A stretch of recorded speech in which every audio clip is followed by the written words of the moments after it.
இதில் வந்து நான் ரெண்டுமே சொல்லித்தரேன். இது எப்படி யூஸ் பண்ணுறது, இது எப்படி யூஸ் பண்ணுறது, சேம் தான், ரெண்டுமே சேம் தான். நம்ம யூஸ் பண்ணுற மெட்டீரியல் மட்டும்தான் வேறு. இது எப்படி போடுறதுன்றதை நான் உங்களுக்கு சொல்லித்தரேன், நீங்கள் பாருங்கள். ஓகேவா? இப்போ நீங்கள் எடுக்கும்போது நான் ட்ராப் சுகர் பீட் வந்து கொஞ்சம் எடுத்திருக்கேன். நீங்கள் வந்து சும்மா நான் உங்களுக்கு சொல்கிறதுக்காக நான் இப்போ செஞ்சு காமிக்கிறேன் பாருங்கள்.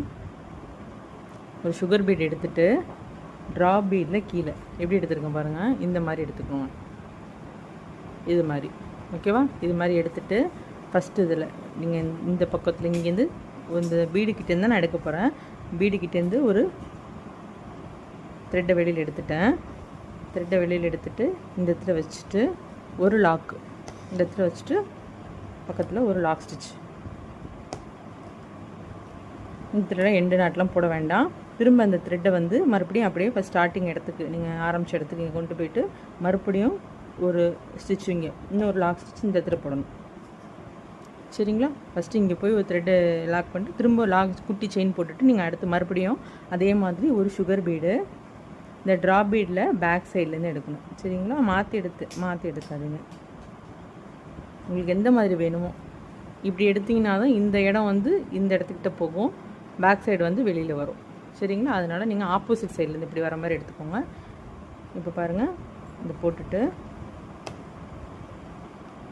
த்ரெட் எடுத்துகிட்டு இந்த எடுத்துகிட்டு ஒரு லாக்கு, குட்டி லாக்கு, அதாவது குட்டி லாக்குன்றது செயின் தான். சரிங்களா? திரும்பவும் மறுபடியும் சேம் அதே பிளேஸ்க்கு போயிட்டு மறுபடியும் அதே மாதிரி ஒரு பெரிய செயின் போட்டு ஒரு குட்டி செயின் போட்டுட்டா தான் லாக் ஸ்டிச். ஓகேவா? லாக் பண்ணிவிட்டு திரும்பவும் அதே மாதிரி அகைன் அதே மாதிரி எடுத்துகிட்டு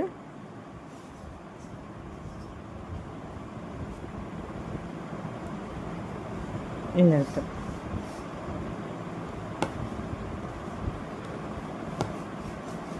பக்கத்தில் குத்திட்டு இப்போ லாக் பண்ணிடணும். சரிங்களா? இது முடிஞ்சிடுச்சு. அதனால் அடுத்ததுக்கு போகும்போது இதை லாக் பண்ணி அடுத்தது நியூவாக தான் ஆரம்பிக்கணும்.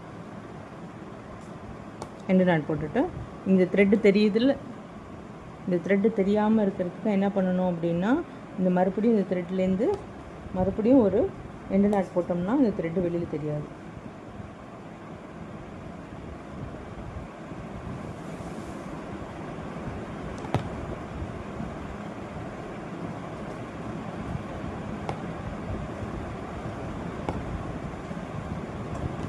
த்ரெட் போட்டுட்டு இன்னொரு நாட் போட்டோம்னா த்ரெட்டு வந்து வெளியில் தெரியாது.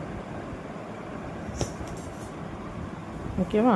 இந்த மாதிரி தான் நெக்ஸ்ட்டு அந்த 3mm பீடும் நம்ம போட போகிறோம்.